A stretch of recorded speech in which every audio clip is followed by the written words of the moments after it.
With Donald Trump now clearly the presumptive Republican nominee for president, talk has turned to a possible vice presidential pick. Former Massachusetts Senator Scott Brown has inserted himself into the conversation. Washington needs what I call an agent of change. I think Donald Trump could probably pick someone that's a little bit more qualified to be his vice president. Because he's vice president. From what I remember of Scott Brown's time here, he was good enough at bridging the gap between Democrats and Republicans that I could see him being a decent vice presidential candidate for somebody. Do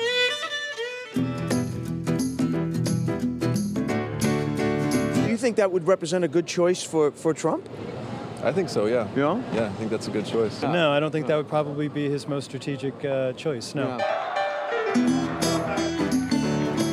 He's probably a good ceremonial guy. A good ceremonial guy. Scott Brown's name is still popping up on some VP speculation lists. The Miami Herald, they did a top 20. He was number 18. Marianne? Number 18. Welcome to the OTR Political Roundtable. That gets you vetted. Marianne, that's all you have. That's all you got. On that tee up of the ball was number 18. I put it right there in the middle, and she didn't swing. She didn't even swing. I'm waiting. Pat, great to have you with us this morning. Great to be here. Thank you. So let's switch to local politics, a little safer subject here. The state GOP is selling access to Governor Baker for big money from their target PACs. Let's take a listen. Governor, what have you told state party leaders about selling access to you? Nothing. I don't sell access to You haven't anybody. spoke to them at all about this? No, I haven't.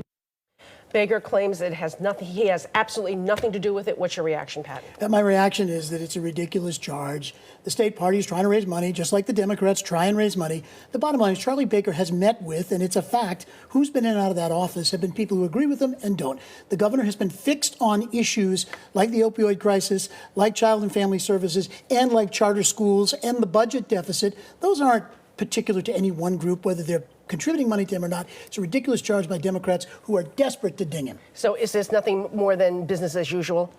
It's not the fundraising, it's the perception, right? And it's bringing New Jersey-style fundraising to Massachusetts that hurts. Come on. And then you say, I'm going to introduce campaign finance reform, and you haven't done that yet. I think Charlie Baker, if he actually introduced the legislation, it would be fine. But remember, Charlie Baker outspent Martha Coakley 10-1. That huge advantage largely came from the RGA, Republican Governors Association, run at the time by Chris Christie, who wanted Baker's support for his presidential campaign. Charlie really needs the money. He really wants the money. He wants to fend off all opponents, which anybody would do, but there's a better way to do it. Issue 2 is also the governor. The governor didn't go to the state caucuses. He will not support Donald Trump. He said he won't vote for Donald Trump. He won't go to the convention.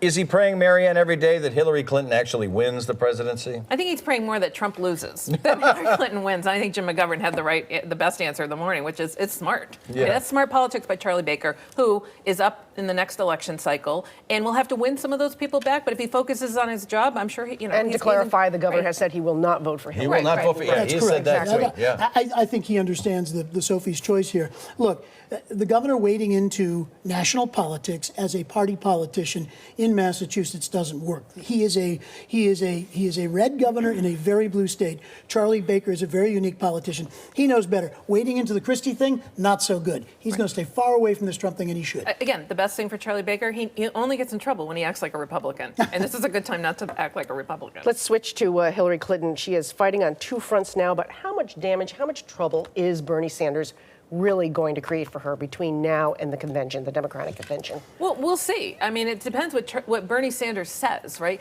But what I find really offensive about all this is the fact that Bernie Sanders is holding Hillary Clinton to a different standard than every other Democratic nominee for the last 30 years. Mondale, Dukakis, Gore, Kerry, Obama, Bill Clinton, all of them. And I find, and his strategists who helped design this system of superdelegates and pledge delegates, not only designed the system, he worked on virtually every one of those presidential campaigns. So the rank hypocrisy of Bernie Sanders holding Hillary Clinton, the first woman to be nominated to be president of the United States by the Democratic Party, is held to a completely different standard than every other Democrat in the last 30 years. It's shameful. But it's new rules, new game, isn't it, Pat? It is new rules, new game. Look, I find it interesting. We started talking about buying and selling access. Now we're talking about Hillary. The party that will defend Hillary Clinton, my friend Marianne, is the same party that's dealing dealing with someone who, frankly, Bernie Sanders will have a field day with. The Clintons bring the idea of raising money badly and from the wrong places to a high art form. So the bottom line is,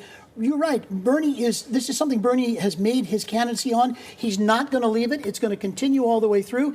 And it should. The Clinton Foundation, we haven't even begun to hear about. We're going to hear a whole lot more about that than emails. It stinks. We've read Elizabeth Warren hitting Donald Trump hard. Now you're going to hear Seth Moulton. He's hitting Donald Trump hard. Listen to this. I don't think any American actually believes Donald Trump would risk his life for anything, let alone put his life on the line for our country.